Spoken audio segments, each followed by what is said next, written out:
Good afternoon and welcome to Agri-Food Conversations, brought to you by iSelect Fund, the Van Trump Report, the Yield Lab Institute, and Family Farms Group. My name is Tom Bunn, an associate on the iSelect Fund Ventures team, and I'm excited to welcome you all to our discussion today. Agri-Food Conversations is all about driving innovation in agriculture. Each month, we highlight a specific theme, including emerging topics such as soil health, plant genetics, vertical farming, and aquaculture, to name just a few. This month's theme is new innovations around business models in agriculture. And on today's call, we are joined by Corbett Cole, the CEO of Tillable. Tillable is a farmland platform connecting landowners and growers. It is the first true online marketplace for the $32 billion US farmland rental market, optimizing returns for landowners and helping farmers access land to expand operations. Each of you knows companies are more likely to succeed with the right network of customers, talent, investors, and advisors. We've invited you to this call because you are some of the smartest, most talented people in Tillable's market who are potential customers for Tillable's products and services. You've built a company similar to Tillable, or you are a sophisticated business person or agricultural professional who understands the market and the challenges and opportunities that Tillable will inevitably face. Before we get started, we have a quick poll question to get a better idea of who we have on the call today. Please take a few questions to answer.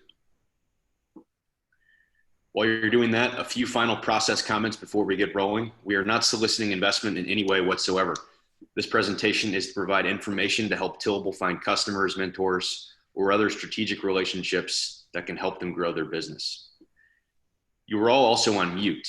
However, you can use the chat window to ask a question at any time, and I can either unmute you or ask the question myself. Finally, this presentation is being recorded and will be available for replay. So without further delay, I'm pleased to introduce Corbett Cole, the CEO of Tillable. Thanks for the intro, Tom, and the opportunity to talk with your audience today. So thanks a lot, really appreciate it.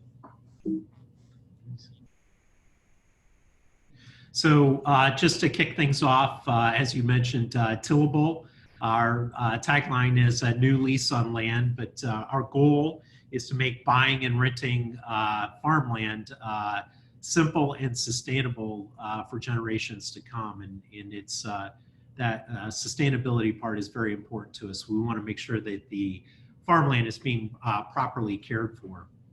So the problem that I uncovered a few years ago was really just how inefficient the farmland rental market is. And that inefficiency really comes out of a couple of areas. Number one, there's just a lack of transparency or a lack of data around farmland.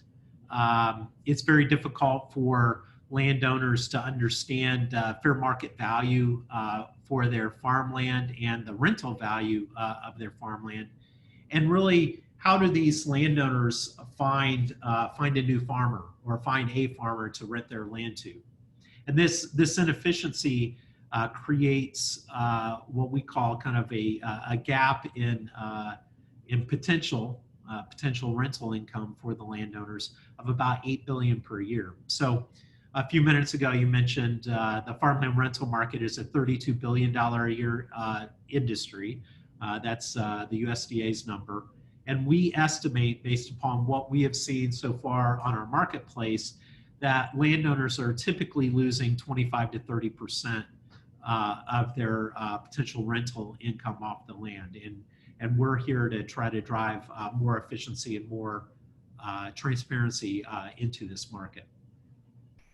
So the solution that we came up with is to create a marketplace for farmland rental. And many times people joke around with me and say, hey, Corbett, it's like you created the Airbnb for farmland. And yeah, in some respects, that's what we have created. It's a place to allow landowners and farmers to connect. Make sure that those landowners get fair market value for their farmland, help give farmers access to more land. Frequently, we hear from farmers that one of their number one constraints in being able to grow their business is getting access to more land. And frequently they are unaware of land that might become available for rent in their area. And then for professional investors who are managing farmland portfolios, we really simplify the lease management, the interactions with their growers, and just really the long-term management of the farmland using Tillable. So a little bit about us. We were started in May of 2017, so we just recently celebrated our third birthday. We are headquartered in Chicago. I'm actually sitting downtown in our offices in Chicago right now. I'm the only person in the office, but we're headquartered downtown Chicago. Previously, I've started 3 other companies and have gone through a couple of acquisitions and have over 20 years of experience in technology and startups. Last company I started was 640 Labs. We were acquired by Climate Corporation in 2014, and I ran the FieldView engineering team for a few years after that acquisition. Our investors, we're very proud of our investors. In our Series A investment round, we had first round in the production board. First round, very well known early stage VC located in San Francisco, and they've previously invested in companies like Uber, Warby Parker, Square, et cetera. And then the production board is an investor in Tillable as well. Production board was founded by Dave Friedberg, and he was previously the founder of Climate Corporation. So how Tillable works.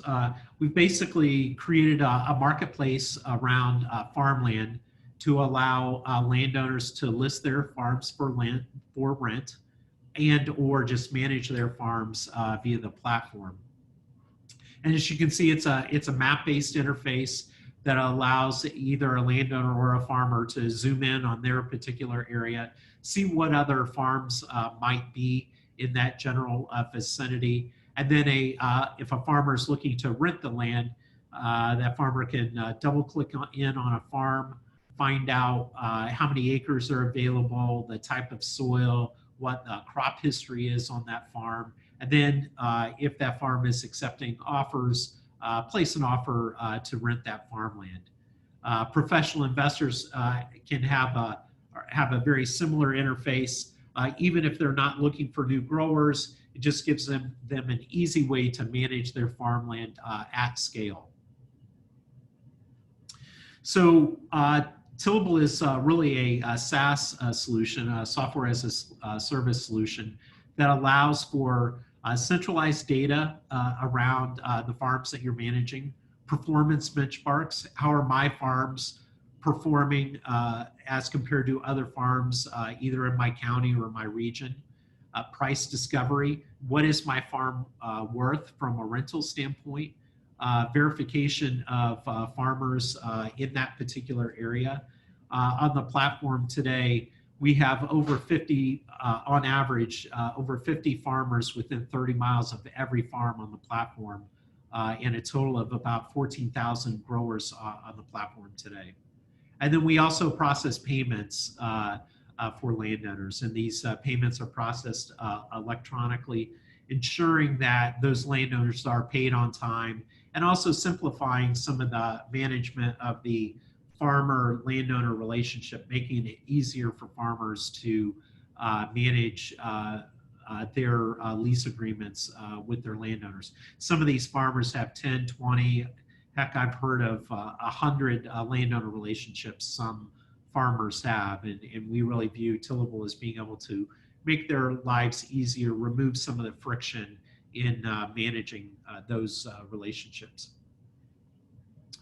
So we talked about centralized data on the prior slide, but to just give a little bit more information around that, we can help landowners record everything from planting maps, fertilization maps, harvest maps, if they've done any capital improvements on those farms, of course, keeping track of the leases that they have on their farm, and just general activities that are taking place, but really built from a landowner's perspective so that they know exactly what's taking place on their farms, and they can keep track of that history over time.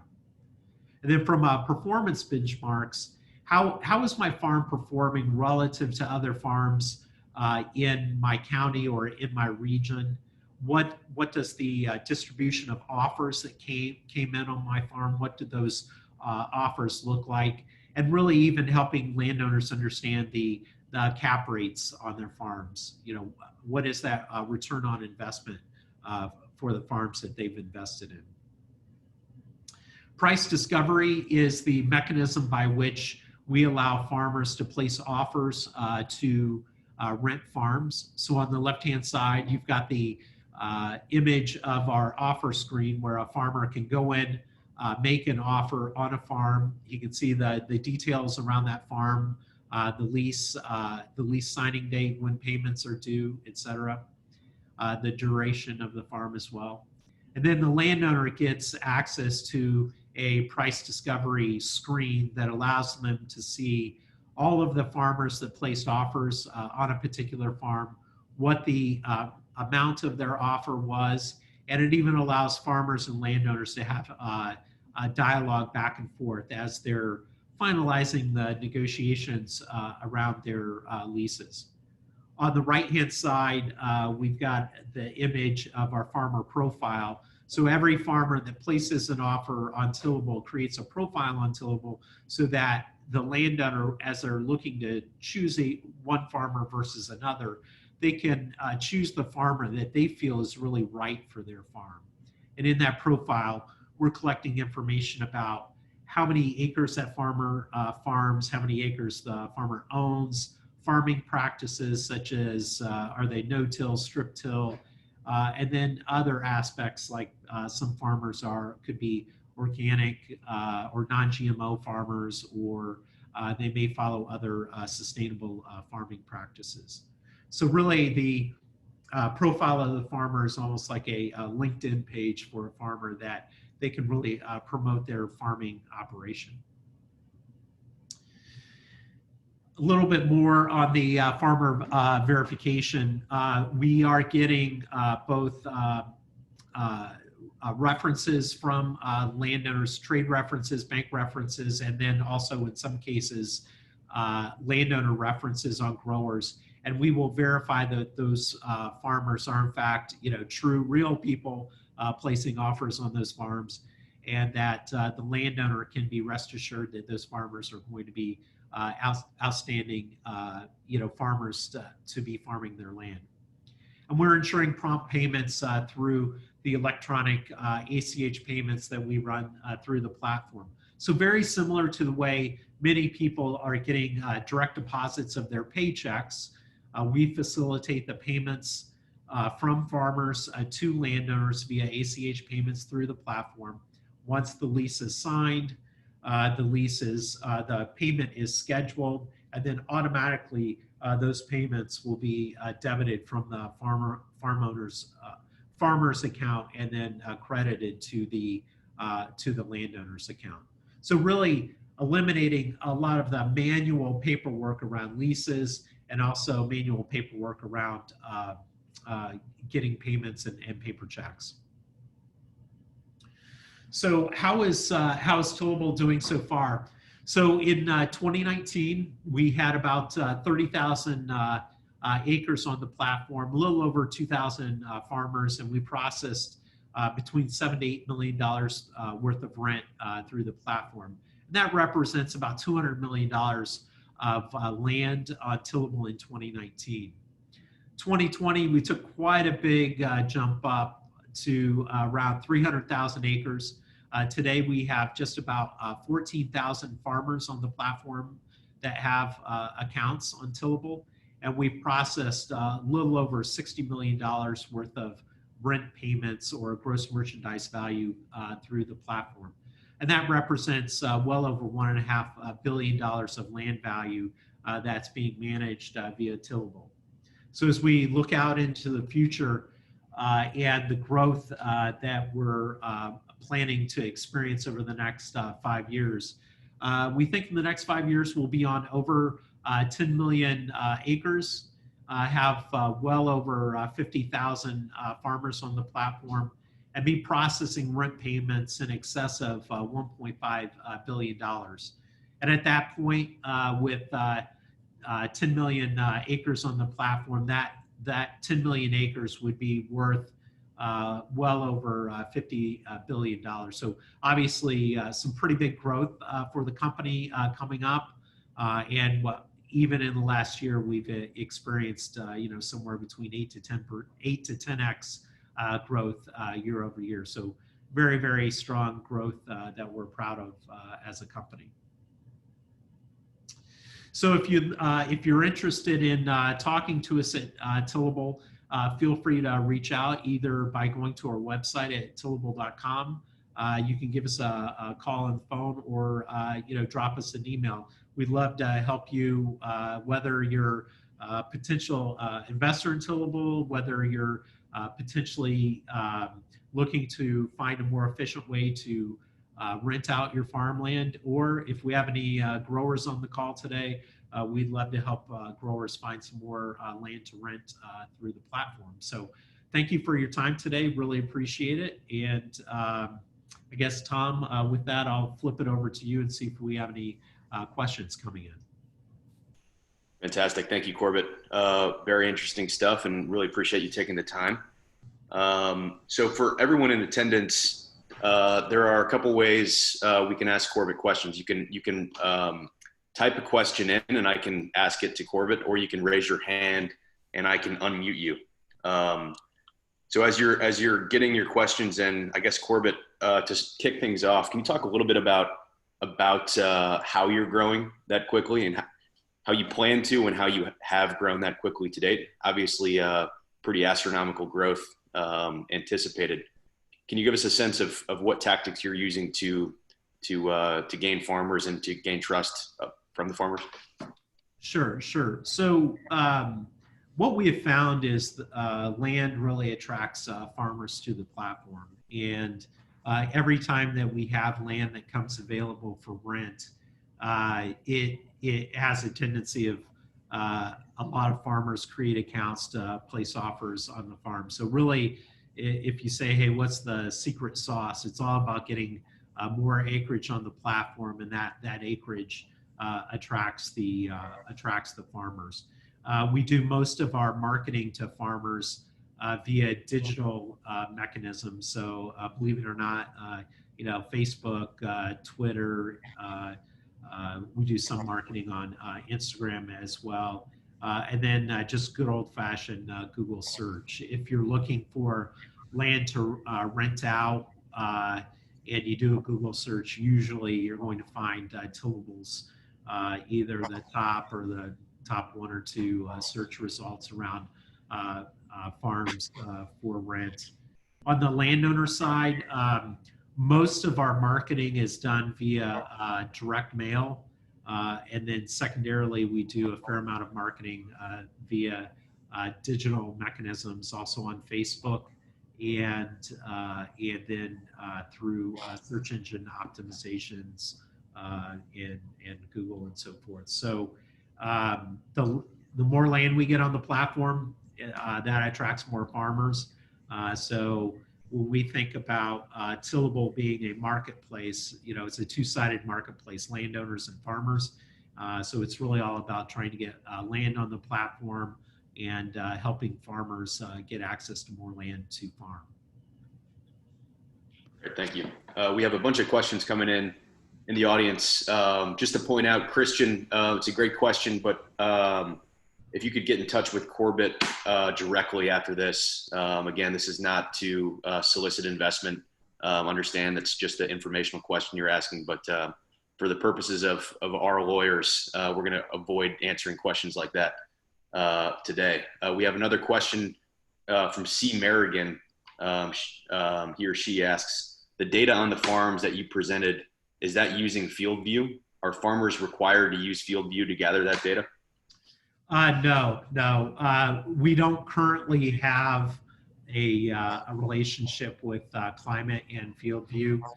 We've created basically an activity tracking reporting mechanism that Farmers can report their activities on the farms, and then that's kept inside of Tillable to be shared only with the landowners. Now, of course, if a farmer is using whether it's My John Deere, Climate, granular farm logs, whatever the digital tool is, they can always create PDF reports and upload those to the platform via our activity tracking, but that we're not collecting data from FieldView directly.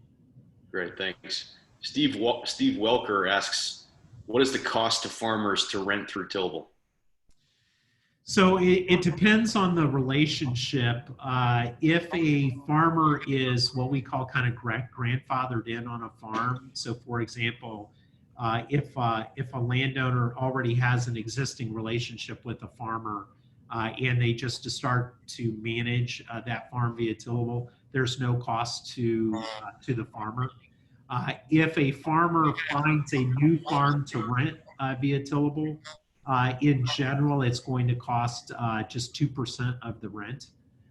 So, for example, if it was $100 of rent, there would be a $2 per acre fee that would be paid to Tillable as part of the rent payment. But it really it depends on the nature of the relationship between the farmer and the landowner, and is that landowner bringing the farmer on in a grandfathered situation. Great, thank you. Sharon Perry asks, what's the lease length? It can depend. Typically, for tillable, let's say hassle-free lease farms, those leases are going to be from 1 to 3 years. But in general, most farm leases are going to be 1 year in duration. I think the longest lease term we have on the platform today is 5 years. And depending on the relationship between the landowner and a grower, if a landowner says, hey, I really want to put a longer term lease in place, we'll obviously honor the wishes of that landowner and put that longer term lease in place. But the typically kind of the industry's the practice in the industry is to put 1 year leases in place, predominantly to allow the prices to fluctuate up and down given the volatility in the commodities prices. Great. Sharon Perry also has a couple other questions. Her next one is, what is the average age of farmers who rent land through Tillable? That's a great question. So the average age of all farmers on Tillable today is about 59 years old. The average age of farmers who have rented land via Tillable, so they not only have an account, but they've actually rented the land, it's actually a bit younger. I think it's closer to like 49 or 50. So what that kind of tells me, and should probably tell you as well, is we're definitely getting the attention of younger farmers who are using digital tools. I would say the younger farmers are more digital natives. They grew up with the internet, and now a tool like Tillable comes along, and they're used to using tools like Tillable all day long, right? So it's so I would say our growers tend to be younger. I don't know if that question was asked or not, but I'll go ahead and answer it. The average age of a landowner on Tillable today is 69 years old, and I think the record for the oldest landowner on the platform today is either 91 or 92 years old. So we got a pretty wide age group of landowners who have been successful with Tillable today. Thank you. Sharon's final question is, how do you differentiate Tillable from other farm management companies? Yeah, we're really fundamentally a digital platform and a technology platform. I think we're really kind of bringing farm management in really solidly into the 21st century and giving those landowners much more of a technology approach. I would say if a landowner is really looking for very heavy full service farm management, that going with some of the traditional farm management companies may be a better option. We do have boots on the ground. They can assist with some things, but we're really trying to use technology and create a much more lightweight, technology forward way of managing farmland and being much more data centric. So hopefully that answered the question, Sharon. And if you want to ask some other details, they're happy to answer them.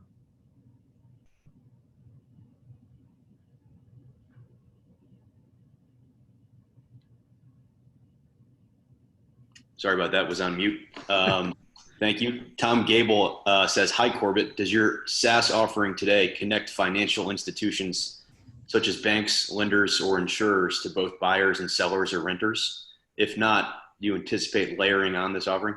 Yeah, that's really a great question. So a lot of times people ask me, hey Corbett, how do you really think about tillable? And obviously because of the farmland, we're very much of a real estate or prop tech kind of platform, but we all know that financial institutions and insurance, so risk protection, play a large role in farmers' lives. We are currently evaluating some relationships with some financial institutions right now, and we're thinking about how banks could play a role in that relationship with farmers, potentially financing their rent, and then also what relationship could the banks play with the landowners, whether it's in helping them finance farm purchases or some other financial products that would allow landowners to potentially tap into the credit market. So it's a very good question. I think it's a pretty natural area for us to go into in the near future, and stay tuned. We'll probably be making a product announcement in that area in the very near future. Great. C. Merrigan asks, how is a crop rotation plan settled upon? Is this entirely up to the farmer? It depends. We have some landowners that are very particular around the way that crop rotations are being handled, whether it's a 2-crop, 3-crop, 5-crop rotation, depending on what part of the country you're in. Number one, we'll do what we can to honor the wishes of the landowner, and then manage those wishes with the grower and make sure that we have a cropping plan put in place, for the season and for multiple seasons.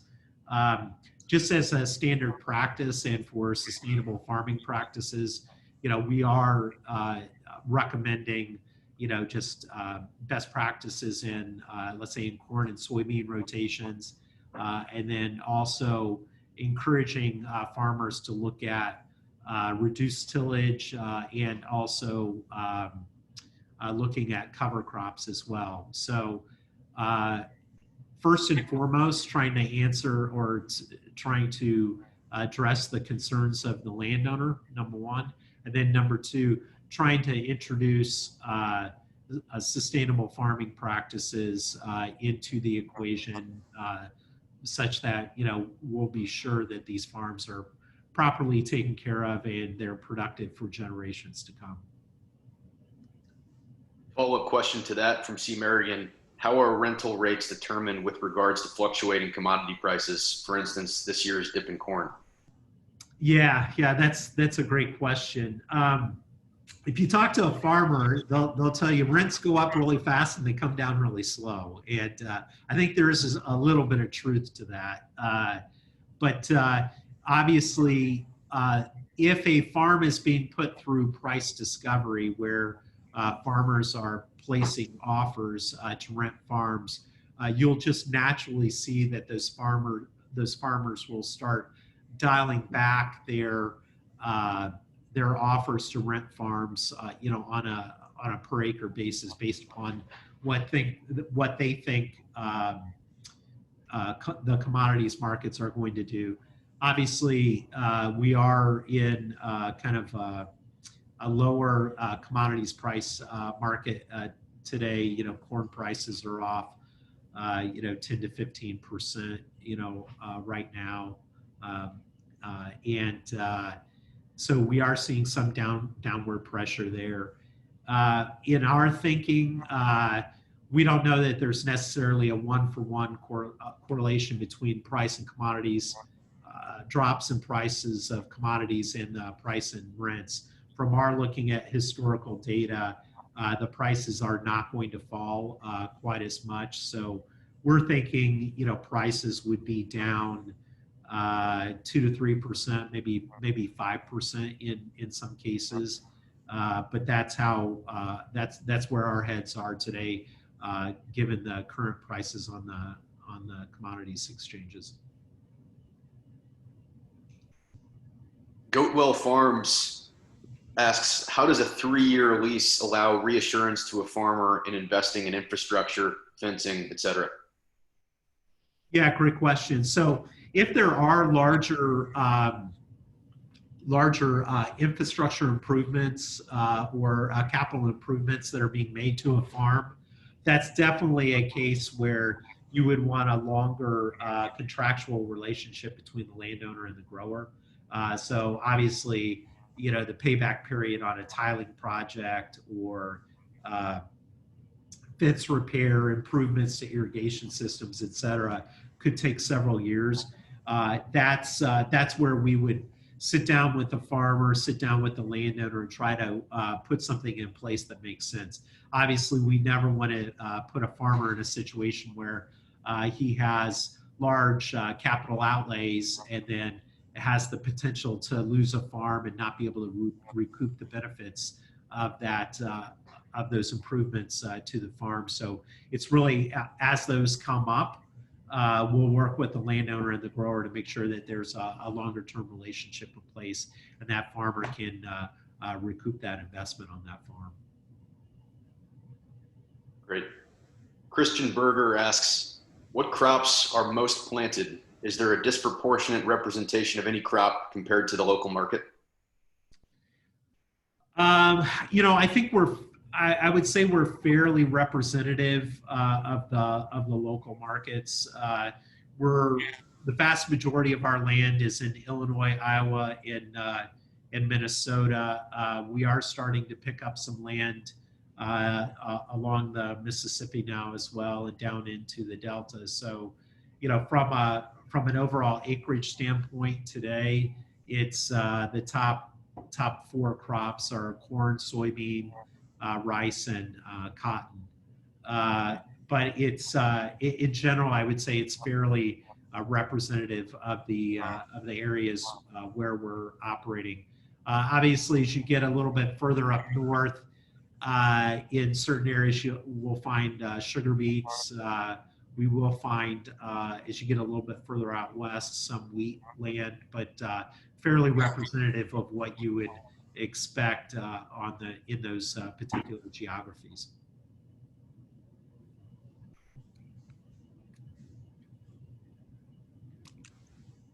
Great. Well, if there are no more questions, I want to thank everyone for joining us today. In particular, I want to thank Corbett for giving us a fantastic overview of what Tillable is up to. And as a reminder, we host these calls every week at 3 p.m. Central, so please do tune in to presentations and webinars we will host down the line. Corbett, if you don't mind going back to the screen where you show your contact information, just so anyone who would like to get in touch can. And Corbett, one final question. We have a large audience here with us today, and even a much larger audience who will listen to this probably after the fact. So how can the audience help you out? What would you most appreciate from a kind of an audience perspective?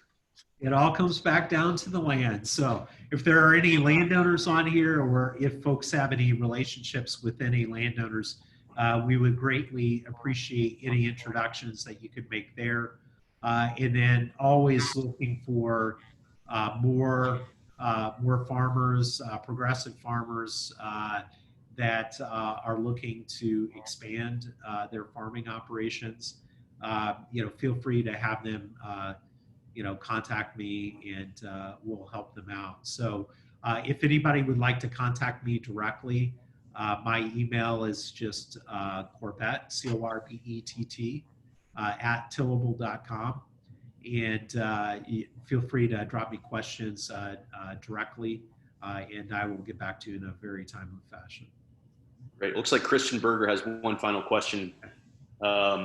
Christian asks, how do you deal with the risk of being disintermediated in subsequent leases? Yeah, that's a great question. Obviously, it's all about building trust with the landowners and with the farmers, and creating value, right? And we believe that the platform, our ability to collect that information and then provide reporting back out to the landowners is very sticky, and creates disproportionate value for both the landowner and also for the grower. But obviously, there are going to be cases where we will get disintermediated.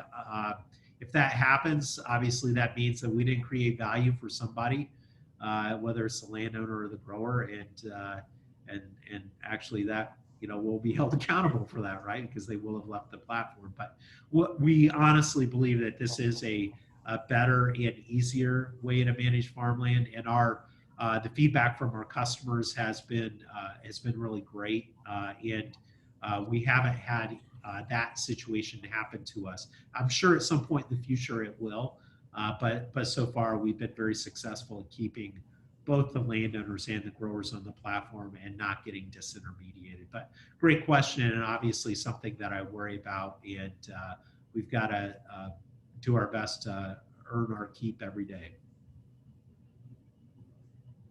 Terrific. Thanks, Corbett. And thank you all for attending.